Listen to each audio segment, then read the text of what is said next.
free tool that I found recently that I've been using in some of the business plans I've been doing for customers. I want to show you how to use it. AlphaMap has a free 24-hour full trial. Some of the things that I've been using this tool for: one, finding foot traffic information. One thing I really love is I can set the radius, and then it's going to show me within that radius how many visits are happening to the venues on average marked in that. So I could change this between total visits to the area or average visits per venue. And I'm going to do average visit per venue. So this kind of gives us an idea of the overall performance of the area based on seasonality. You can see some promising signs here, as in like March, the trajectory is much higher than it's been in previous years. So that's really valuable information. One, if you're just trying to do some market research, but two, you're putting that in a business plan, that can be really supportive information there. There's some other things like car traffic data. If you are trying to set up a business that's very dependent on vehicle traffic. Another thing I've been really liking to do with this tool is this radius rings trade area. You can set these radius rings, right? What I really like is this consumer spend information. So I can see current year and then forecasted out in 2030. So the next 4 or 5 years, we can see the estimated trajectory of some of the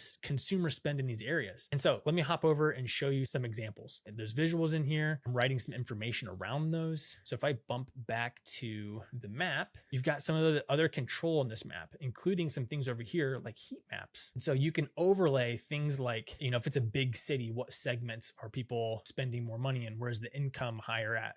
There are different things you could focus that on. And so to show you that example, I had a map of the territory that this business was going to plan to operate in. And then I did the heat map of consumer spend and household income data. And I could see that around Houston, the hot spots where income was the highest, consumer spend were the highest, overlapped pretty well with the area they're going to operate, which is really promising, right? They're trying to sell services to households to help them. So they want to operate in areas where people are earning more and people are spending more. And it was nice to see that there was some nice overlap there. And so being able to put that kind of information in a business plan, it's a really nice cherry on top to show that you know what you're talking about and you've done some of your research.